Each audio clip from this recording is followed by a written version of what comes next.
এই বাড়ির বউ টুম্পা।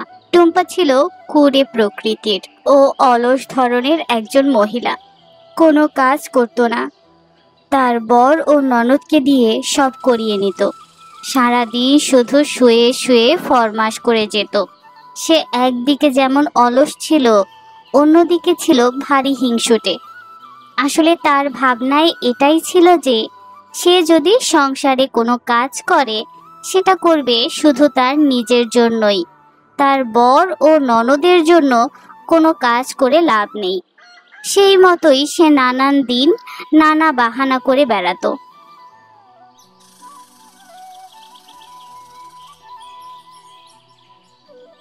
ও বউ, একটু বাইরে এসো। রোদে বড্ড হাঁপিয়ে গেছি। এক গ্লাস পানি দাও। পারবো না গো, উঠতে পারছি না। ওই দাওয়ায় কলসে রাখা রয়েছে, সেখান থেকে নিজে ঢেলে খেয়ে নাও। এইভাবেই সমস্ত দায়িত্ব নিজের ঘাড় থেকে ঝেড়ে ফেলে অন্যের ঘাড়ে চাপিয়ে দিত। কি গো ভাবি, তুমি এখনো শুয়ে আছো? বেলা যে কত হয়ে গেছে, তাড়াতাড়ি ওঠো, রান্না করতে হবে তো। আমি রান্নাঘরে সব কিছু করে এসেছি। হাঁড়ি পাতিল ধুয়ে দিয়েছি, শাক সবজি কেটে রেখেছি, মশলা বেটে রেখেছি। শুধু রান্নাটাই বাকি। যাও ওঠো, উঠে গিয়ে তাড়াতাড়ি রান্না করে ফেলো। বেশি সময় লাগবে না, সবই তুমি তোমার প্রয়োজন মতো পেয়ে যাবে। সবকিছু গুছিয়ে রেখে এসেছি। ওঠো ওঠো। ওহ, ওরে মা গো, কি ব্যথা! উঠতে পারছি না গো, অনেক ব্যথা করছে। পাটা সোজা করে দাঁড়াতে পারছি না। পায়ের পাতাগুলো এত ব্যথা করছে, টন টন করছে।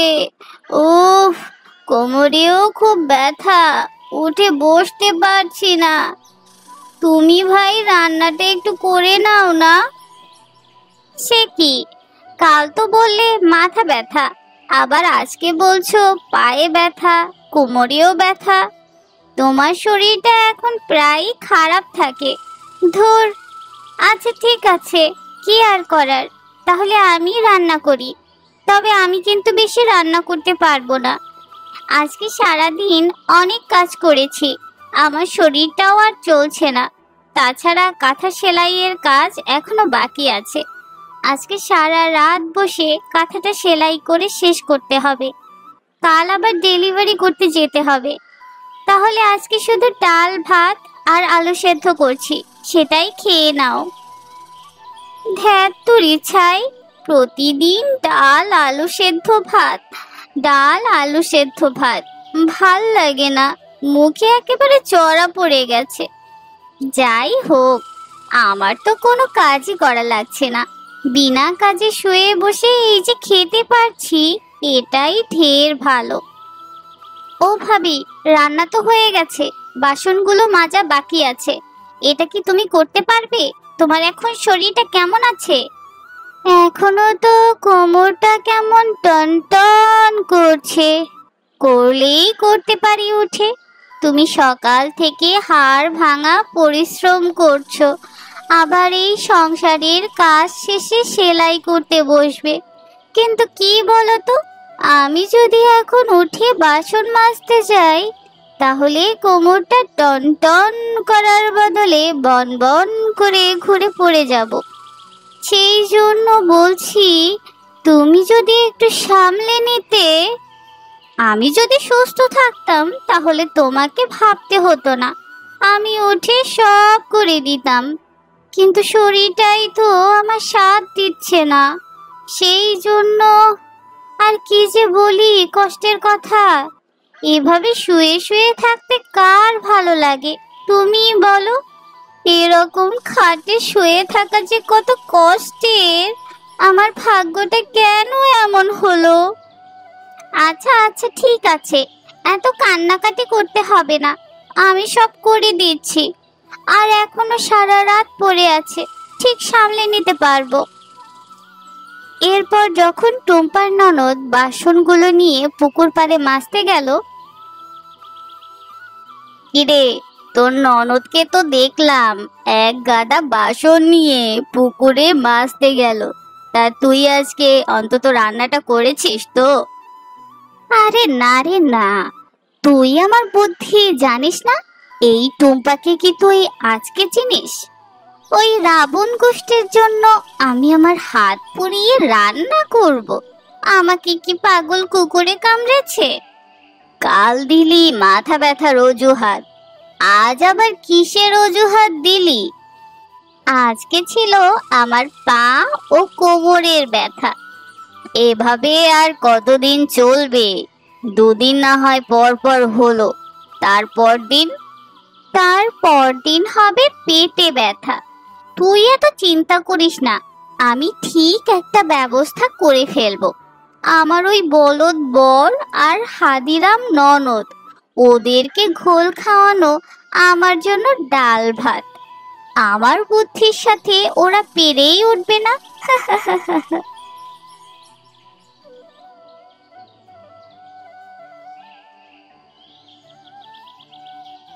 ওরে বাবা, ওরে মা, পেটে কি ভীষণ ব্যথা করছে গো। মনে হচ্ছে এক্ষুনি আমার প্রাণটা পেট দিয়ে বেরিয়ে যাবে। ও বাবা গো। ও ভাবি, আজকেও তোমার শরীর খারাপ?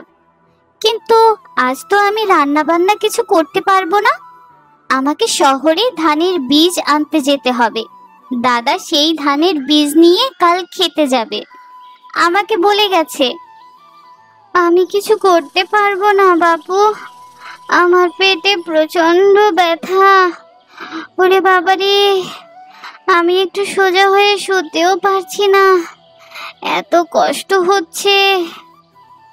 আমি কি কবিরাজ মশাইকে ডেকে আনবো? না না, কবিরাজ ডাকার দরকার নেই।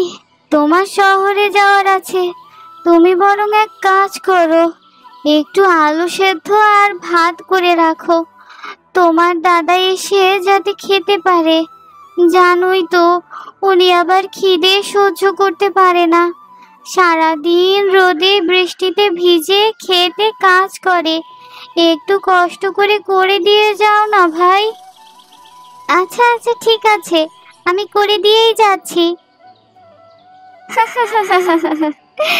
তুই তো শহরে চলে যাবি, আর তোর দাদা তো আসবে সেই বিকেলে ক্ষেত থেকে।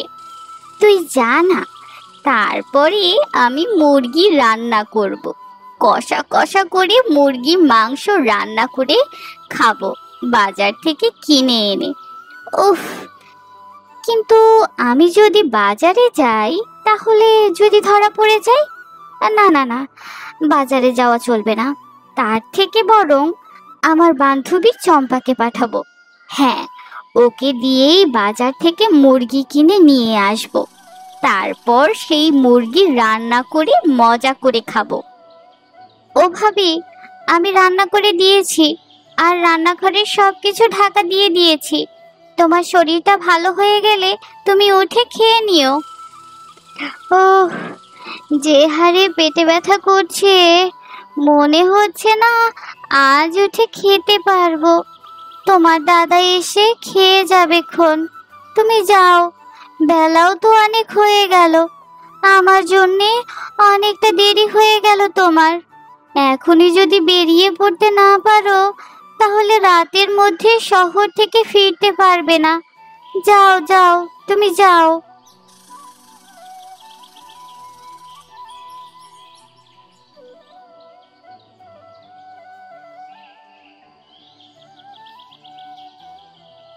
কি রে রিনা, কেমন আছিস? কতদিন পর তোকে দেখলাম, তা কোথায় যাচ্ছিস? এই শহরে যাচ্ছি খালা, ধানের বীজ আনতে। আমার এখন দাঁড়িয়ে কথা বলার সময় নেই গো, তাড়াতাড়ি বাস স্ট্যান্ড যেতে হবে, না হলে বাস পাবো না। তুমি একদিন এসো না আমাদের বাসায়, তখন জমিয়ে কথা বলবো। আরে এত তাড়াহুড়ো করতে হবে না, দাঁড়া দাঁড়া, আমার ছেলেও তো ধানের বীজ কিনতে শহরে গেছে। ছেলেকে আমি ফোন করে বলে দেব তোদের জন্যেও ধানের বীজ কিনতে। তোকে আর কষ্ট করে এই রোদ্দুরে শহরে যেতে হবে না, তুই এখন বরং বাড়ি ফিরে যা। আর শোন, বিকেলবেলা আমাদের বাড়ি আসিস, ধানের বীজ নিয়ে যাবি। আর আজকে একটু হাঁসের মাংস করেছিলাম, সেটাও খেয়ে আসবি, কেমন? আচ্ছা ঠিক আছে, অবশ্যই যাব খালা। এখন তাহলে বাড়ি ফিরে যাই। ভালোই হলো, এই গরমের মধ্যে শহরে যাওয়া লাগেনি। তার থেকে বরং বাড়ি ফিরে যাই, একটু আরাম করে বিশ্রাম নিতে পারবো। আহ, কি সুন্দর রান্নার গন্ধ আসছে। নিশ্চয়ই কেউ খুব সুন্দর করে কষা মুরগির মাংস রান্না করছে। আহা হা হা, কি সুন্দর গন্ধ। কিন্তু এই গন্ধটা আসছে কোথা থেকে? মনে তো হচ্ছে আমাদের বাড়ি থেকেই আসছে। ভাবির তো শরীর খারাপ, সে তো আর রান্না করতে পারবে না। তাহলে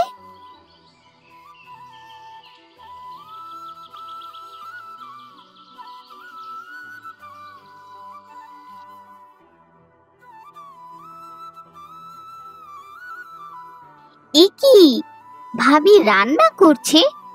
তার মানে তার মানে আমি এতদিন ভুল জানতাম। কতদিন পর কষা মুরগির মাংস দিয়ে ভাত খাবো। বাবা, এই গোষ্ঠীর জন্য রান্না করতে আমার একটুও ভালো লাগে না। তার থেকে বরং নিজেই মুরগি কিনে এনে কেটে কুটে নিজের জন্য রান্না করি, আর মজা করে একা একা খাই, ব্যাস। তার মানে আলসেমির জন্য ও রান্না করতে চায় না। দাঁড়াও বেটা, তোমাকে এবার আমি শায়েস্তা করব।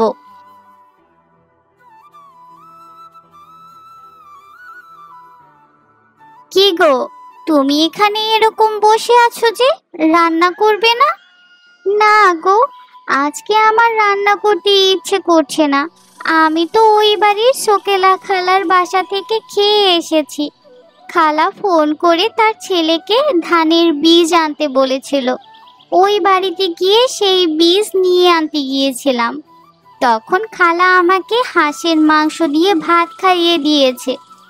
বাড়িতে তো ডাল আর আলু সেদ্ধ দিয়ে ভাত খেতে খেতে পেটে চড়া পড়ে গেছে, তাই আজ খুব আয়েশ করে খেয়েছি। তুমি যদি রান্না না করো তাহলে আমি কি খাবো? আমি তো তোমার রান্না করার অপেক্ষাতেই বসেছিলাম। সে কি, তোমার না পেটে ব্যথা? পেটে ব্যথা নিয়ে খাবার খাবে? কোনো দরকার নেই। আজ বরং তুমি চিড়ে ভিজিয়ে খাও, তাতে পেটটাও তোমার ঠান্ডা থাকবে। অনেক রাত হয়েছে, আমি বরং শুয়ে পড়ি। হ্যাঁ, কি জ্বালায় পড়লাম রে বাবা। আজ সারাদিন মনে হয় আমাকে চিড়ে ভেজানো পানি খেয়েই থাকতে হবে। নিজের জালে নিজেই ফেঁসে গেছি।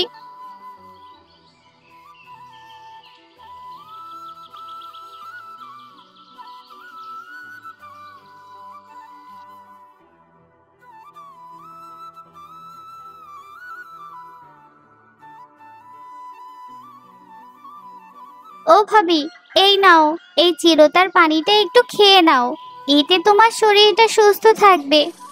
আমি তোমার একমাত্র ননদ, আজ থেকে তোমাকে সুস্থ করে তোলার সকল দায়িত্ব আমার।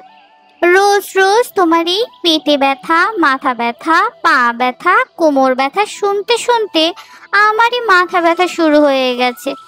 তাই আজ থেকে কোনো অস্বাস্থ্যকর খাবার আর চলবে না। সকাল সকাল এই চিরতার পানিটাই খেয়ে নাও তো। খাও খাও। না না, আমি এসব খাবো না, কি বাজে খেতে। আরে বাবা, এসব কেউ খায় নাকি? খায় খায়, সুস্থরা খায় না, কিন্তু অসুস্থরা খায়। আর তুমি তো অসুস্থ, তাই আজ থেকে তুমি এটাই খাবে। কাল রাত থেকে আমার এই ননদটা বড্ড অত্যাচার শুরু করেছে, আর সহ্য করা যাচ্ছে না। ও ভাবি, দুপুরের খাবার হয়ে গিয়েছে, তোমার খাবার বেড়ে দিয়েছি, এসো খেয়ে নাও। সকাল থেকে তো তুমি আমাকে কিচ্ছুটি খেতে দাওনি, ওই এক গ্লাস চিরতার পানি দিয়েছো শুধু, তাতে কি আর পেট ভরে? দাও দাও, খেতে দাও, ক্ষুধায় পেটে ইঁদুর দৌড়োদৌড়ি করছে। এ বাবা, এ তুমি কি খেতে দিয়েছো? ঢেঁড়স সেদ্ধ আর ভাত? আমি এসব সেদ্ধ খাবার খেতে পারবো না। আর আমি যদি এই সেদ্ধ ঢেঁড়স খাই তাহলে তুমি কি খাবে?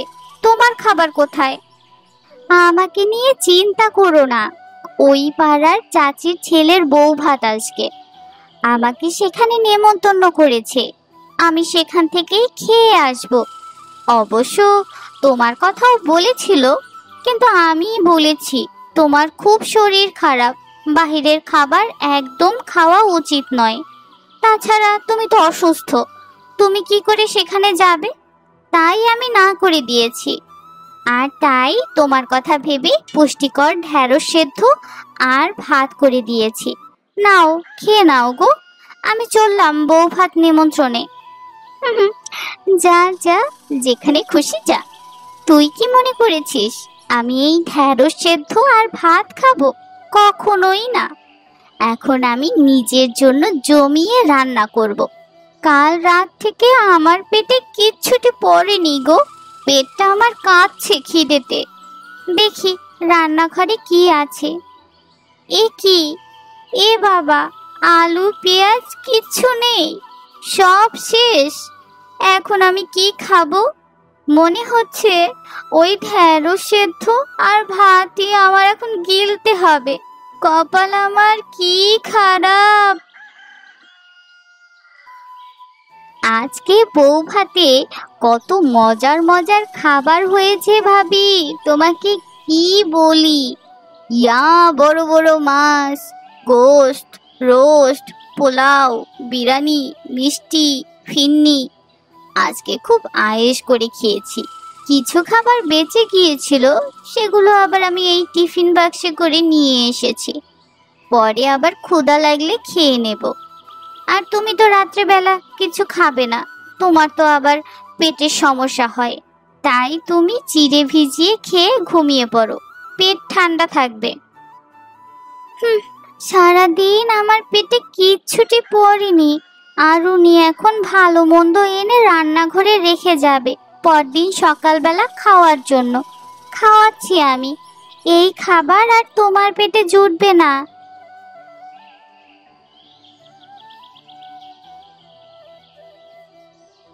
মনে হচ্ছে ননদিনী ঘুমিয়ে পড়েছে। আরে ভাবি, তুমি এই রাত্রির বেলা রান্নাঘরে এসে খাবার চুরি করে খাচ্ছ কেন? তোমার না শরীর খারাপ? এসব খাবার খাওয়া তোমার একদম উচিত না। তাহলে আমার শরীর খারাপ টারাপ কিছু হয়নি, আমাকে দয়া করে একটু খেতে দাও। সকাল থেকে ওই সব খাবার আমি কিছু খেতে পারিনি। এবার যদি আমি কিছু না খেতে পাই তাহলে সত্যি সত্যি আমার শরীর খারাপ হবে। এতদিন আমি কাজ না করার জন্য এসব শরীর খারাপের বাহানা করতাম। আমাকে তুমি ক্ষমা করো, আর এভাবে আমাকে খাবারের কষ্ট দিও না। আমি এখন থেকে সংসারের সব কাজ করে দেব, তাও আমাকে এভাবে খাবারের কষ্ট দিও না। আমি তো আগে থেকে তোমার সব কথা জানতাম, শুধু তোমাকে একটু টাইট দেওয়ার জন্য এই ব্যবস্থা করেছি। যেদিন তুমি আমাকে লুকিয়ে লুকিয়ে কষা কষা মুরগির মাংস রান্না করেছিলে, সেদিনই আমার কাছে সবটা পরিষ্কার হয়ে গিয়েছিল। আর যদি এরকম করেছো না, তাহলে আজকে তো শুধু খাওয়া বন্ধ করেছি, পরদিন তাহলে খাওয়া ঘুম দুটোই বন্ধ করে দেব। না না, এরকম ভুল আর করব না, আর কোনো দিন করব না।